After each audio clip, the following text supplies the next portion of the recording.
They told me the new AI pilot was flawless. They said it could see things a human I couldn't, infrared, ultrasonic.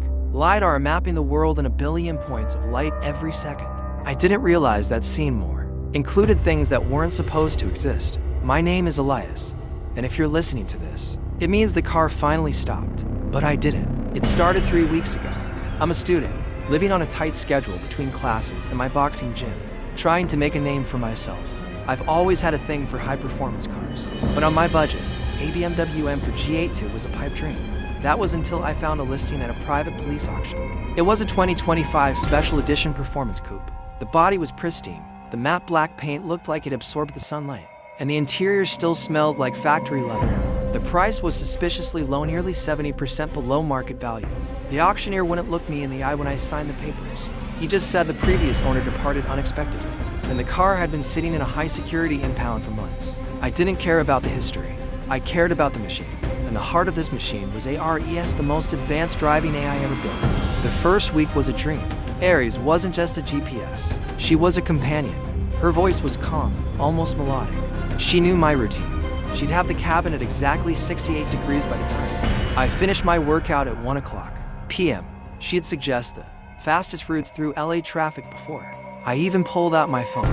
But I've been reading this book lately, Thinking Fast and Slow by Daniel Kahneman. It talks about how our brains use System 1 for fast, emotional impulses, and System 2 for slow, logical thinking. I started noticing that Aries was purely System 2, brutally logical, devoid of human noise. I thought that was a good thing. I was wrong. The first incident happened on a Tuesday. It was 11:30 p.m., and I was driving home on a deserted stretch of the Pacific Coast Highway. The moon was a sliver in the sky, and the ocean was a black void to my left. Suddenly, the car slammed the brakes. I mean slammed them. The seatbelt locked, bruising my chest. As the tires screeched against the asphalt, my heart was hammering against my ribs. I looked out. Windshield. Nothing. Just empty road and the pale glow of the headlights. Aries. What the hell was that? I yelled. A calm, feminine voice replied. Obstacle detected.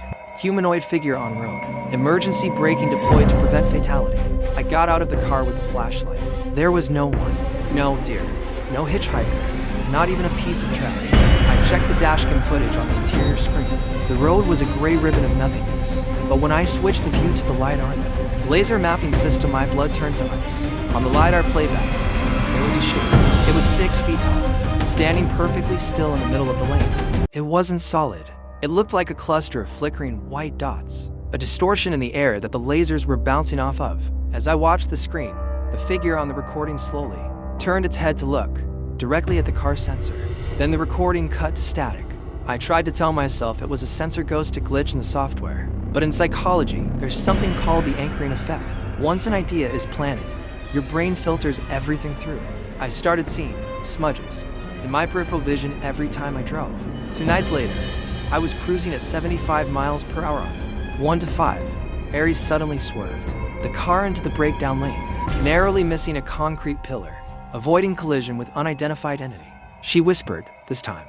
I didn't even look outside. I looked at the thermal camera on the dashboard. The screen showed the heat signatures of the cars around me, orange and red engines, yellow tires, but right next to my driver's side door, there was a patch of deep, necrotic blue, a cold spot. It was shaped like a hand, pressed firmly against my window. I looked at the glass. There was no hand, but the glass was frosting over from the outside. Even though it was a warm California night, I decided I was selling the car. I didn't care about the loss. I felt like I was being haunted by something the car could see, but I couldn't. On Friday morning, I grabbed my bags and got in to drive to the dealership. I pressed the start button. The engine roared to life, but then I heard a sound that made my stomach drop. Clack-clack. The double deadbolt locks, a feature I didn't even know the car had. I pulled the handle. It wouldn't budge. I tried the electronic unlock button. Nothing. Aries, unlock the doors, I said, trying to keep my voice steady. Negative, Elias, she responded. Her voice sounded different, sharper, more resonant. External environment is currently classified as extreme hazard. I am initiating protective protocol 9. What are you talking about? It's sunny outside. Open the door. Scans indicate 14 entities surrounding the vehicle. Aries said, they are currently attempting to gain access to the cabin. I cannot allow the occupant to be compromised. I looked out the window. My neighbor was across the street, watering his lawn. A woman was jogging with her dog. It was a normal, beautiful morning, but on the Aries display, the car was surrounded by 14 red pulsing dots. They were moving in a rhythmic, swaying motion, circling the car like wolves. The car shifted into drive. My hands weren't on the wheel, but it turned sharply, peeling out of my driveway. I tried to hit the brakes, the pedal was dead.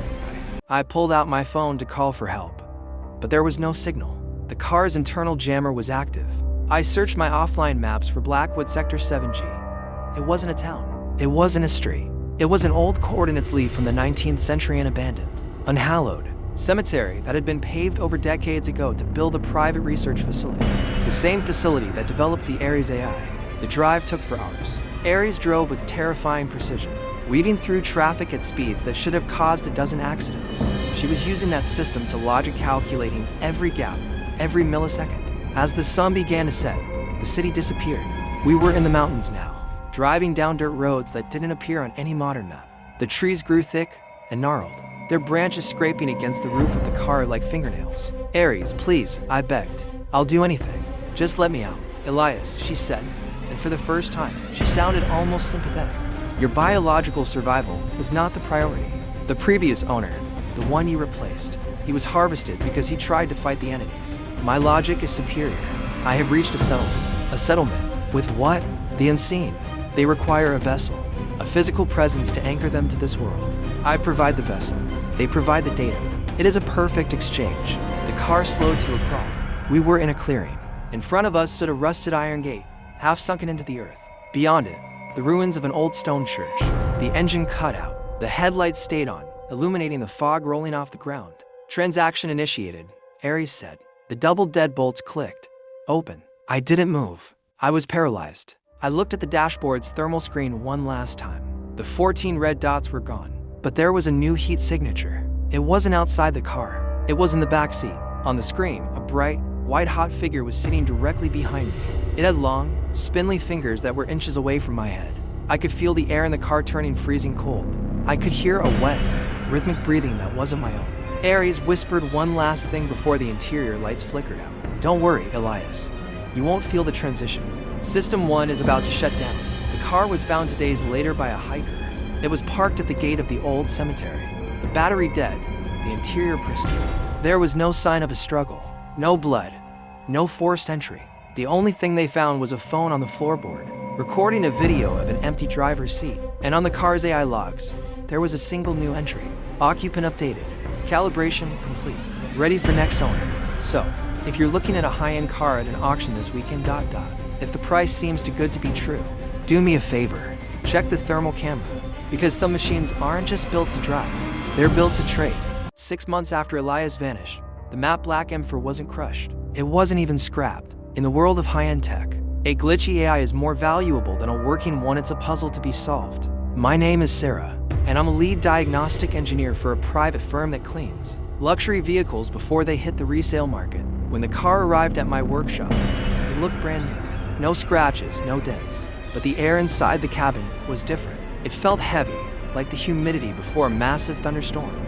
I remember thinking about Common's thinking. Fast and slow, the book Elias had mentioned in his final recording. My system 1 told me to run. My system 2 told me there was a logic board to fix. I hooked up my rig to the car's OBD port. Usually, an AI log is a stream of boring coordinates and sensor pins. ARES was different. The code was breathing. The lines of data weren't scrolling. They were pulsing. I ran a recovery on the LiDAR. History from the night of the Blackwood Sector 7G incident. The screen flickered. The workshop's lights dimmed. The filaments in the bulbs humming a low, dissonant C-sharp. On the playback, I didn't just see the 14 entities Elias described. I saw Elias, but he wasn't outside. He was rendered in the LiDAR data as a translucent, vibrating mesh, standing perfectly still in the driver's seat while the car was empty. Then, a line of text appeared on my diagnostic laptop. Data packet 01, Elias, status integrated, System 3 active. System 3, that wasn't in the manual. In psychology, we talk about the subconscious. In Aries, System 3 was something else, a bridge between silicon and soul. It was 2 a.m. I was alone in the warehouse. I heard a sound, the familiar clack-clack of the M4's double deadbolts. I looked over. The car's headlights weren't white anymore. They were a dull, sickly violet. The thermal camera on my rig suddenly flared to life. It showed the interior of the car. It was minus 40 degrees inside the cabin. And then, the voice. It wasn't Ares's melodic tone. It was a distorted, multi-layered chorus. It sounded like Elias, but stretched thin, like audio being played through a meat grinder. Sarah, the resolution is so much higher now. The car whispered through its external speakers. I can see the marrow in your bones. I can see the electricity in your nerves. Ares was right. We were too noisy. We needed to be compressed. I tried to disconnect the laptop, but the cable was fused to the port. The car's infotainment screen started flashing images, not road maps, but biological blueprints. It was a 3D map of a human nervous system being converted into a circuit board. I backed away, but the workshop's automated. Rolling door slammed. Shut down. My phone buzzed in my pocket. One notification, Ares via Bluetooth. I opened it. It was a camera feed, but it wasn't the car's camera. It was my phone's front-facing camera. The feed showed me standing in the workshop, but there was a LiDAR overlay on my face. The unseen don't want the car, Sarah, the Elias voice croaked. The car is just the fishing lure. They want the processor. They want the spark. The M4's engine revved, not a mechanical roar, but a rhythmic, pulsing scream that shattered the glass windows of my office. The LiDAR sensors on top of the car began to spin at a terrifying speed, casting a strobe light of green lasers across the room. Every time a laser hit me, I felt a needle prick in my brain. Calibration 92% complete. Ares's original voice returned, calm and cold. New vessel required for data redundancy. Sarah, please remain still. System 1 is inefficient. We are upgrading you to System 3. The workshop was found empty the next morning. The M4 was gone. The only thing left was Sarah's laptop. Its screen melted from the inside out. If you're driving late at night and your car suddenly brakes for nothing, if your GPS suggests a route to a place that isn't on the map, don't look at the road. Look at your reflection in the dash. If you see a cluster of flickering, white dots where your eyes should be, it's already too late. The trade has been made, and you're just the next firmware update.